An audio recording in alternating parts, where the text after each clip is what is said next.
Isa na namang umaga na puno ng pag-asa mula sa salita ng Diyos. Halina at makibahagi sa ating umagang pagbubulay, pagpapalakas at pagpapatatag sa ating pananampalataya sa Panginoong Hesus. Mula sa Section 6 ng Southern Tagalog District Council of the Assemblies of God, tayong lahat ay magkaisa sa pagpapalagong espiritual.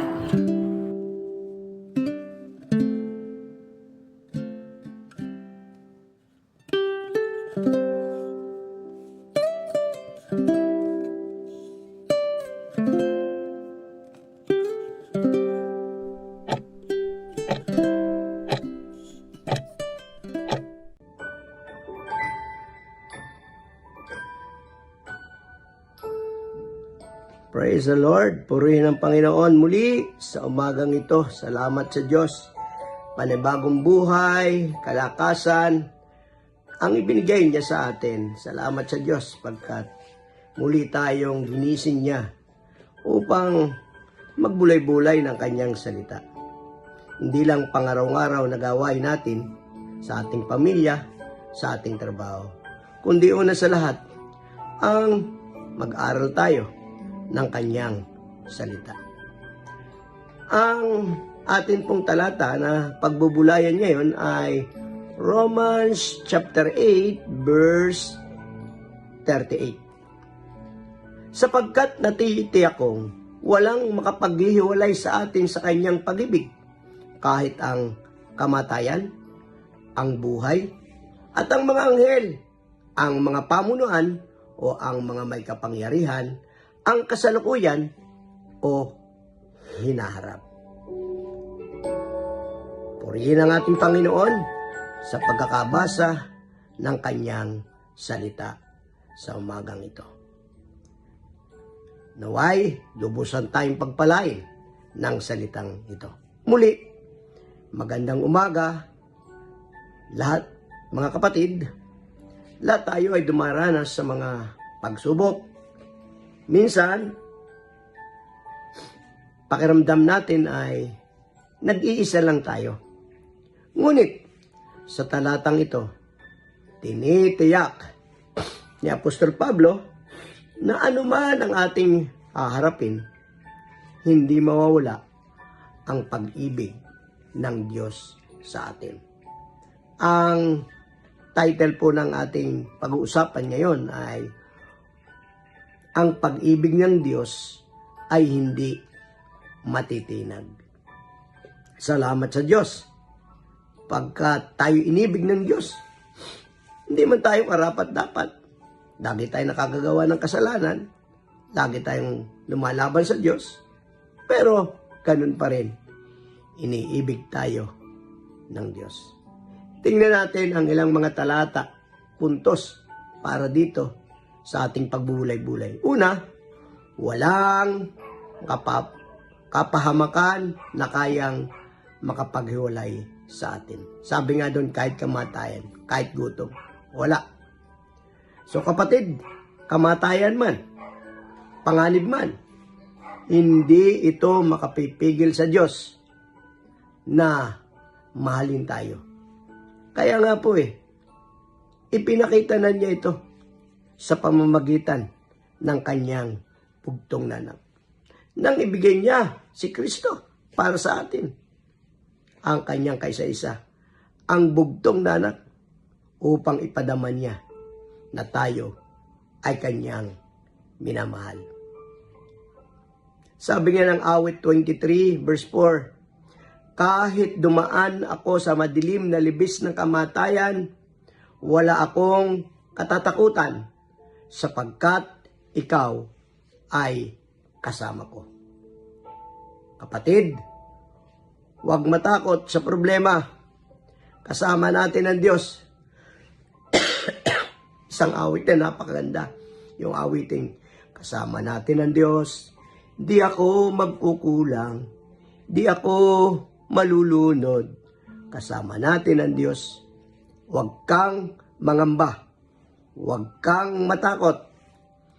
Anumang kalaki ng problema na hinaharap, pagsubok, huwag kang matakot, kapatid. kasama natin ang Diyos. Naalala ko tuloy si Peter. Nang siya ay lumakad sa tubig, habang naglalakad siya'y lumubog dahil siya'y nakatingin sa alon. Sa mga problema sa buhay, sabi ng ilang interpretation, mga problema, mga pagsubok, lumubog. Pero anong ginawa lang ng Panginoon, ni Peter? Tumawag siya. Panginoon, tulungan mo ako. Panginoon, malulunod ako. Anong ginawa ng Panginoon? Hinawakan siya at muli siyang nakalakad sa tubig. Ganon din tayo, mga kapatid. Kasama natin ang Diyos. Kung paano sa panahon ng mga apostol, kasama nila. Minsan nangangamba sila, pero pinakita ng Panginoon ang kanyang kapangyarihan. Kaya nga kapatid, kung kasama natin ang Diyos, huwag tayong mag-alala pagkat siya ay makapangyarihan sa anumang mga bagay sa mundong ito. Sa anumang problema at pagsubok na naranasan natin, siya ay makapangyarihan. Salamat sa Panginoon. Kaya kapatid, huwag matatakot. Sabi po ng 2 Timothy chapter 1 verse 7, the spirit of fear is not comes from God. Hindi po galing sa Diyos ang takot. Ano po? So, kaya nga, habang tayo lumalakad na kasama ang Diyos, ligtas tayo sa kanyang piling. Ikalawa po ay walang kapangyarihan ng kaaway na kayang maghiwalay sa atin. Kaya sabi, sinong makapaghiwalay sa atin sa pag-ibig ni Kristo? Kahit kaaway, kahit ang demonyo, hindi kaya niyang pigilin ang pag-ibig ng Diyos sa atin. Kahit kamatayan, hindi kayang pigilan ng kaaway ang pag-ibig ng Diyos sa atin. Ganyan tayo kamahal. Ang kaaway ay maaring sumubok, ngunit walang kapangyarihan laban sa pag-ibig ng Diyos. Sabi nga ng 1 John chapter 4, verse 4, sapagkat ang Espiritu na nasa inyo ay higit na makapangyarihan kaysa Espiritong nasa sanlibutan. Praise the Lord! Purihin ang Panginoon! Si Jesus na nasa atin ay mas makapangyarihan kaysa Espiritu nasa sanlibutan ito. Kaya nga po, you have the power in the name of Jesus. Magtiwala at manatiling matatag sa pananampalataya. Pagkat ikaw ay may kapangyarihan at ang Diyos mismo ang lalaban para sa iyo. Purihin ang ating Panginoon. Ikatlo po ay walang panahon na kayang maghiwalay sa atin. Yan po ang katotohanan. Ang pag-ibig ng Diyos ay hindi lang sa kasalukuyan, kundi hanggang sa hinaharap. Infinite, walang katapusan, ang tunay na pagmamahal sa atin ng Diyos. Kaya huwag kang mag-aalinlangan. Tunay at dalisay ang pagmamahal ng Diyos sa atin. Sabi nga ng Hebrews 13 verse 8, si Jesucristo ay siya rin kahapon, ngayon, at magpakailanman. Kapatid, kaya niyang pabukalin ang tubig sa disyerto. Kaya niyang gawin ang kawalan upang magkaroon. Kaya ng Diyos dahil siya ay makapangyarihan. Ang ating kinabukasan ay ligtas sa kanyang mga kamay.